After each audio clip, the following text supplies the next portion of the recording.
ജനുവരി 3 ബുധനാഴ്ച.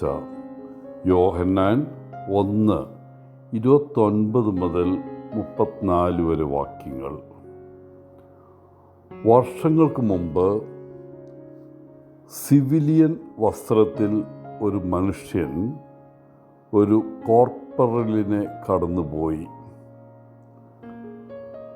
ആ മിലിട്ടറി ഉദ്യോഗസ്ഥൻ തൻ്റെ പടയാളികളോട് ഒരു കനത്ത തടിക്കഷ്ണം എടുത്തു നീക്കാൻ അഹങ്കാരത്തോടെ ഉത്തരവിട്ടു. അപ്പോൾ സിവിലിയൻ വസ്ത്രത്തിലായിരുന്ന മനുഷ്യൻ അവിടെ നിന്നിട്ട് കോർപ്പറലിനോട് ചോദിച്ചു, എന്തുകൊണ്ടാണ് നിങ്ങൾ അവരെ സഹായിക്കാത്തത്? സർ, ഞാനൊരു കോർപ്പറലാണ് എന്ന മറുപടി ദേഷ്യത്തോടെ തിരിച്ചു വന്നു.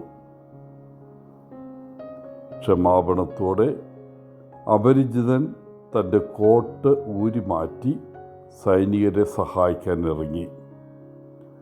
അത് കഴിഞ്ഞപ്പോൾ അദ്ദേഹം പറഞ്ഞു, മിസ്റ്റർ കോർപ്പറൽ, നിങ്ങൾക്ക് ജോലി ചെയ്യാൻ മതിയായ ആളുകളില്ലെങ്കിൽ നിങ്ങളുടെ കമാൻഡർ ഇൻ ചീഫിനെ വിളിക്കുക. സഹായിക്കുന്നതിൽ എനിക്ക് സന്തോഷമേ ഉള്ളൂ. ഇത് പറഞ്ഞതിന് ശേഷം ജോർജ് വാഷിങ്ടൺ തൻ്റെ കോട്ടിട്ട് പോയി.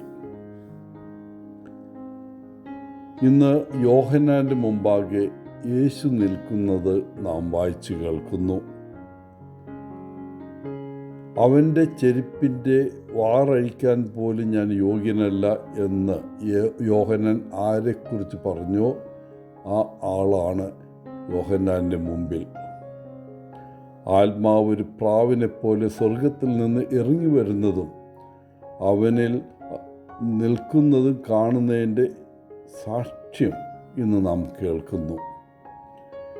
ദീർഘനാളായി പ്രവചിക്കപ്പെട്ട പരിശുദ്ധാത്മാവിനാൽ സ്നാനമേൽക്കുന്നവൻ്റെ സാന്നിധ്യത്തിൽ താൻ ഉണ്ടെന്ന് തിരിച്ചറിയുന്നതിനും അംഗീകരിക്കുന്നതിനുമുള്ള യോഹന്നാൻ്റെ തീവ്രമായ സന്തോഷം നാം ഇന്ന് കേൾക്കുന്നു.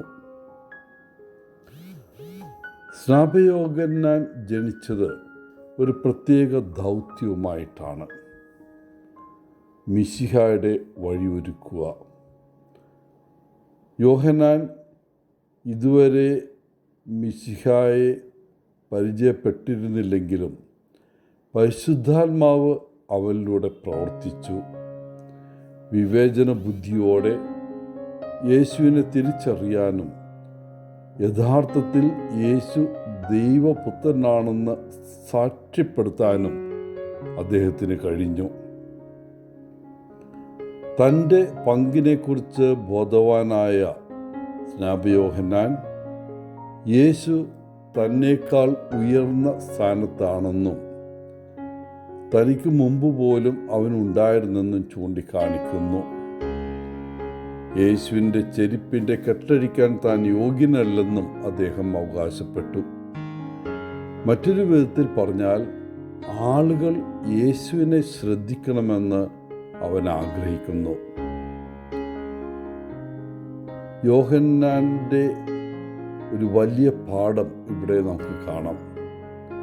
നാം നമ്മുടെ ദൗത്യം നിർവഹിക്കുമ്പോൾ നമ്മൾ എവിടെയാണ് നിൽക്കുന്നത് എന്ന് എപ്പോഴും അറിയുക. നാം മുന്തിരിത്തോട്ടത്തിൽ പ്രവർത്തിക്കുന്നത് ദൈവത്തെ മഹത്വപ്പെടുത്താനാണ്, അല്ലാതെ മറ്റുള്ളവരുടെ ശ്രദ്ധ നമ്മിലേക്ക് നേടാനല്ല.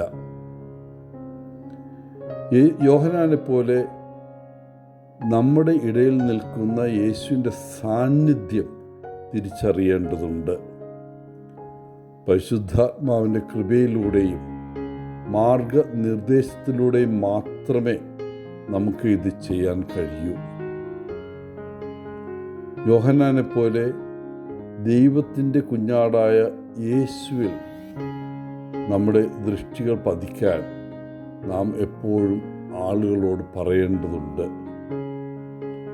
യോഹന്നാനെ പോലെ ദൈവത്തിൻ്റെ സാന്നിധ്യത്തിനായുള്ള നമ്മുടെ വിശപ്പും ദാഹവും പുതുക്കാൻ ഇടയ്ക്കിടെ മരുഭൂമിയിൽ പോകേണ്ടതുണ്ട്.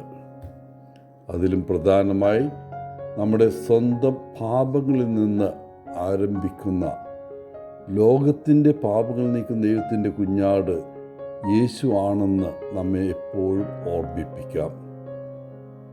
നാം പാപികളാണ്. കാലാകാലങ്ങളിൽ നാം പാപം ചെയ്യുന്നു. എന്നാൽ നമ്മൾ വിനീത ഹൃദയത്തോടെ അവിടുത്തോട് അപേക്ഷിക്കുകയാണെങ്കിൽ തീർച്ചയായിട്ടും നമ്മുടെ പാപങ്ങൾ പൊറുക്കപ്പെടും. എല്ലാവർക്കും നല്ല ഒരു ദിനം ആശംസിച്ചുകൊണ്ട് ഒത്തിരി സ്നേഹത്തോടെ പോളച്ചൻ CSSR ഫ്രം കേരള.